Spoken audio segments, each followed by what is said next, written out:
somebody came and asked me, Swamiji, I lost my peace.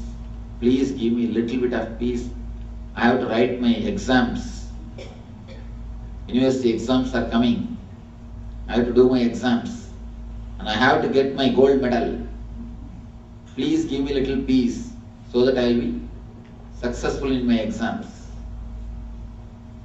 I told him, see, the very idea that I have to get the gold medal, the very push, you wanted your ego to be polished with gold medal.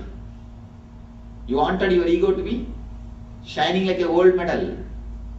That one thing is more than enough to create enough tension in you, stress in you. People ask me, Swamiji, should we not work to achieve the gold medal? Working to achieve the gold medal is perfectly alright, wonderful. But worrying to achieve the gold medal is not going to work. Working to achieve the gold medal is alright, but worrying to achieve the gold medal is not going to work for you. The moment the craving enters inside, the moment you internalize the craving, your whole being is broken as two pieces. One is reality, another one is imagination. So the reality and imagination is continuously fighting. In the Ramayana, the great epic from India, there is a reference. There is a man called Vali. He's not even a man, monkey. Monkey called Vali. If you stand against him to fight, immediately half of your power will be taken away by him. He has got such a power, you just stand in front of him to fight. Immediately, half of your power will go to him. Half of your power will go to him. It's a very strange thing. Same way, the moment you start fighting with your mind, with the imagination, half of your energy goes to the imagination. I always tell people, it is you who give power to imagination and start fighting with it. It is you who create tension in your being. The moment any craving enters, the moment you internalize the things, you will see, immediately you will see, you create tension in your being, in your relationships, in your situations, in your lifestyle. The moment you put something in front of you, the moment something glitters in front of your eyes, tension starts. In the South Indian villages, people who wash the clothes, they are called washermen. They will go around the village and collect all the clothes, take to the village river and wash the clothes and bring it back. They will have donkey. Those donkeys will not move very easily. What they will do, they will just tie a stick in the head of the donkey, and in that stick a carrot will be hanging.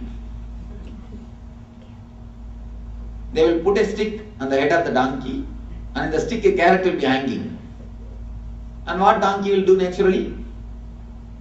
It will try to catch the carrot and it will move. The stick also will be moving with them.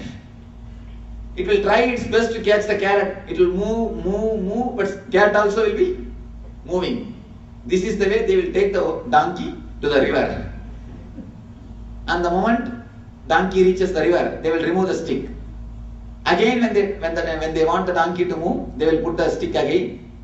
Again, the donkey will start moving towards the house.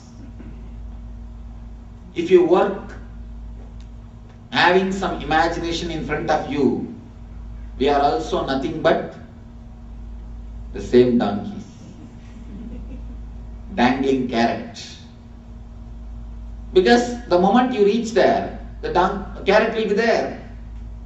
It will not be in your hand. People again and again ask me, Swamiji, then should we throw away all our ambitions? I tell you, there are two things. Chronologically planning your goal, your day-to-day life, your budget, your programs. The chronological planning will never take much time, will never take much of your energy. It is just your psychological worrying which totally sucks you, which totally drains you. There is a beautiful saying from Krishnamurti. 99% of your worries never come true. Whatever 1% comes true is always good for you. 99% of your worries never comes true. Whatever 1% comes true is always good for you. Chronological planning is alright, but psychological worrying is not going to work. It is going to again and again make you feel uneasy, feel stressed. A simple understanding. If you look into your life, if you think your mind is like a tape, actually if you continuously speak whatever you think per day, how many cassettes will you produce? Maybe some 18 cassettes, because only 18 hours you can speak. You will sleep other remaining hours. Maybe maximum 18 cassette, 18 1-hour cassette you may produce. If you think one day length of your mind is 18 hour tape, length of your mind per day is 18 hour. You don't need 18-hour tape for your chronological planning. For your chronological planning, the day-to-day activity planning, or your budget, or to set your goal, or to do the useful activity for your life, you don't need 18-hour tape. Then naturally what you do with the excess energy? You try to create psychological worry. You try to start bothering about the things which you already thought. Even if you don't find some reason, you try to create something. That is what I always tell people. We have done our PhD in art of worrying. When you have done your PhD in art of worrying, you know how to create reasons. You know how to start worrying about things. The moment you start craving, you will create a deep tension inside your being. Deep stress inside your mind. And in a very simple way, you can experiment what I say. Just for 3 days, not more than 3 days, just for 3 days. If you can live dropping all the cravings, just you can try. Of course, surely in these 3 days, you will not lose all your wealth, or you will not die. Just for 3 days, forget about all your cravings. Just drop from your mind. Just disconnect yourself from your old personality. Start thinking you are somebody else. Start thinking that you are somebody else. Drop the cravings. Whatever imagination you have about persons, about situation, about your lifestyle, drop it. Just for 3 days. I am not asking you to do eternally, no. Don't decide, I will do for my whole life. No, you will never do. Just for 3 days, try.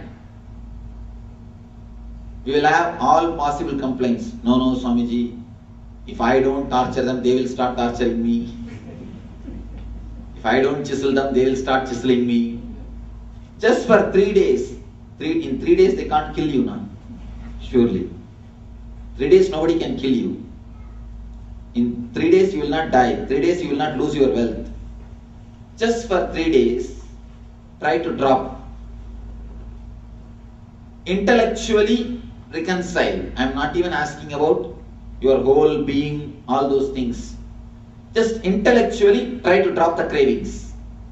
Decide for next 3 days, intellectually I will not worry about my tensions, about my future, or about my plannings, about my imaginations. Just for 3 days I will drop out. You will see, you will have 80% of your energy in your hands, bubbling, alive, vibrating, without knowing what to do. In this 18-hour tape, hardly 2-hour tape or 3-hour tape is necessary for your chronological planning. All other 15 hours is nothing but just worrying, just creating more and more and more layers on your planning. One more thing, when you simply plan, you will have enough of power to execute. When you again and again worry, you make the whole thing mess. In India, ASPs, we do a small play. Just I will utter one statement to person who is sitting next to me. He will utter in the next person's ear, and it will go to the next person, next person. When it comes back, always it comes back as opposite statement. I have seen, just you utter one statement to one person, tell him to spread. It will go from ear to ear, ear to ear, the mouth to ear, just like that. When it travels round and comes back, it is always opposite.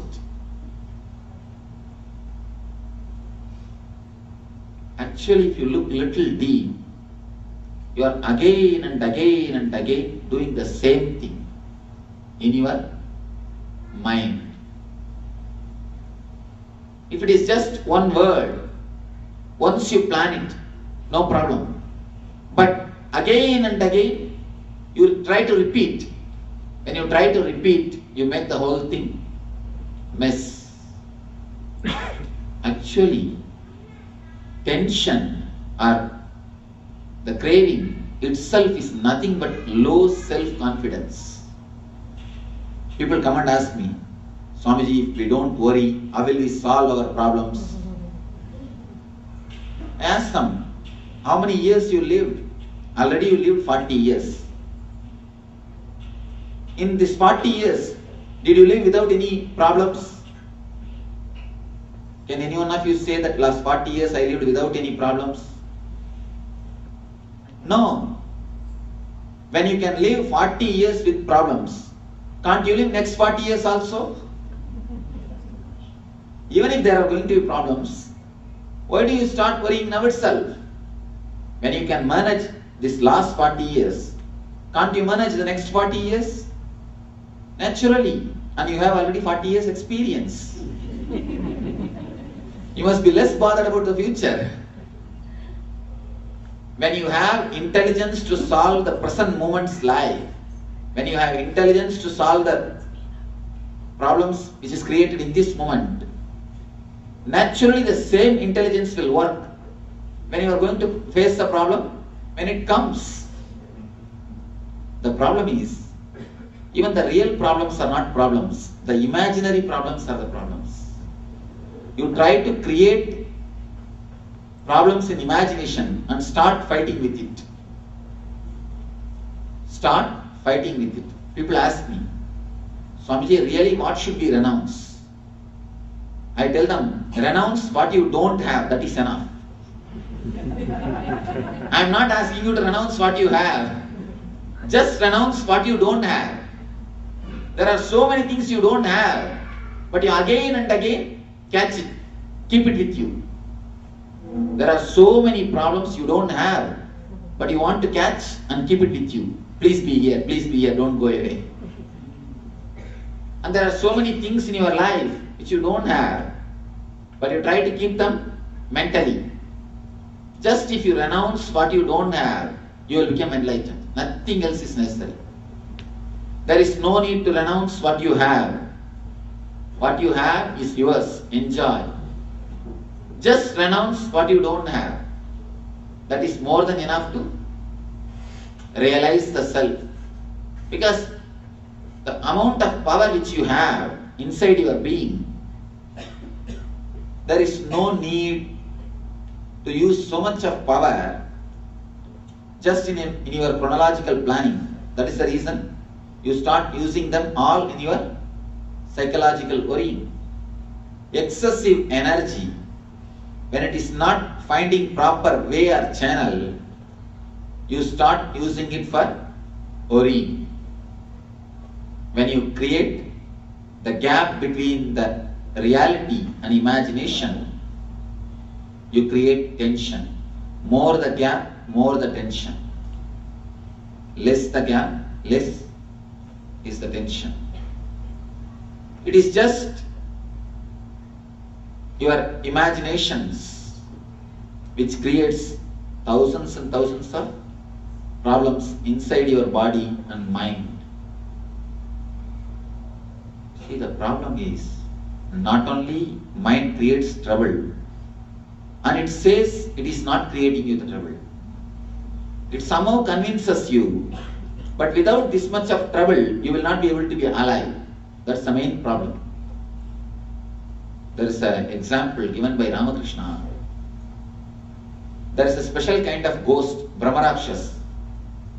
If you try to drive them with a stick or with some neem leaf or something, they will enter into that leaf itself.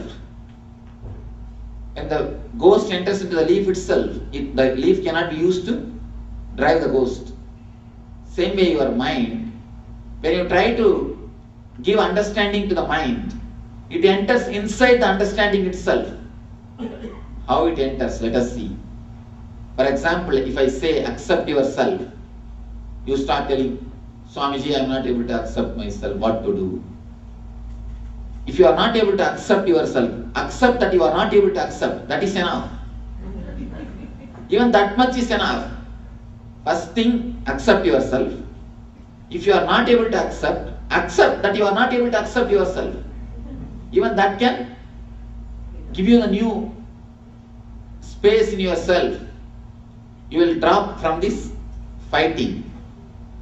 You will drop from this continuous tug of war which is happening inside your being, between you and you.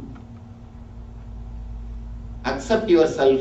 When you are not able to accept yourself, accept that you are not able to accept yourself.